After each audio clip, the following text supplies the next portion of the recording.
पहला सवाल ये है कि प्रॉपर्टी टैक्स नंबर क्या होता है, इसको ज़रा बयान कर।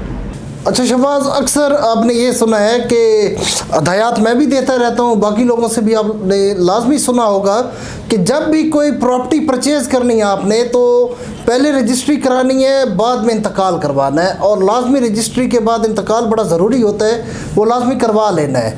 लेकिन अब यहाँ पे एक सूरत और पैदा हो जाती है जिसको मैं बड़ा ब्रीफली डिस्क्राइब करता हूँ कि अगर आप को कोई रजिस्ट्री सेंड करता है या कोई रजिस्ट्री मौसूल होती है, उस रजिस्ट्री को जब आप पढ़ते हैं तो उसके अंदर अगर तो कोई दुकान है, मकान है, घर है, फ्लैट है, वो आप देखते हैं तो उसका पूरा एक हदूद अरबा भी लिखा होता है उसके अंदर कि शुमाल में क्या है, जनूब में क्या है, लेफ़्ट राइट क्या है। हदूद अरबा के बाद उसकी मेजरमेंट्स भी लिखी होती हैं, इतने स्क्वायर फीट का फ्लैट है या इतने मरले का मकान है या प्लॉट है। लेकिन उसके अंदर आपको कहीं पे भी खेवट, खतूनी या खसरा नंबर इस तरह की कोई भी चीज़ नज़र नहीं आती, बल्कि वहाँ एक जगह पे लिखा होता है प्रॉपर्टी टैक्स नंबर और आगे उसके लिखा होता है महकमा एक्साइज़।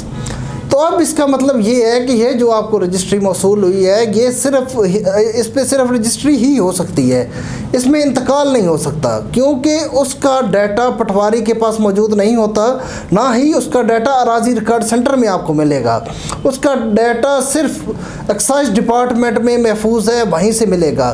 तो अगर वो इस तरह की आपने कोई ज़मीन ख़रीदनी है जिसकी रजिस्ट्री के अंदर प्रॉपर्टी टैक्स नंबर लिखा हुआ है तो आपने इंतकाल पे नहीं जाना, इंतकाल उसका नहीं होगा। अच्छा, अब अगर विरासती मतलब कोई किसी की वफ़ात हो जाती है और विरासत तकसीम होनी है तो वो भी बज़रिया अदालत होगी, थ्रू कोर्ट में जाना होगा और वहीं से एक बंदे की विरासत तकसीम हो जाएगी। उसका मतलब जिस तरह एक नॉर्मल विरासती इंतकाल होता है, विरासती इंतकाल नहीं होगा। तो अच्छा, नॉर्मली जो आप रजिस्ट्री करवाते हैं किसी प्लाट, मकान या फ्लैट की, उसके अंदर तो फिर सारा डाटा लिखा होता है, मालिक का नाम भी लिखा होता है, खेवट भी नंबर भी लिखा होता है, खतूनी नंबर भी लिखा होता है।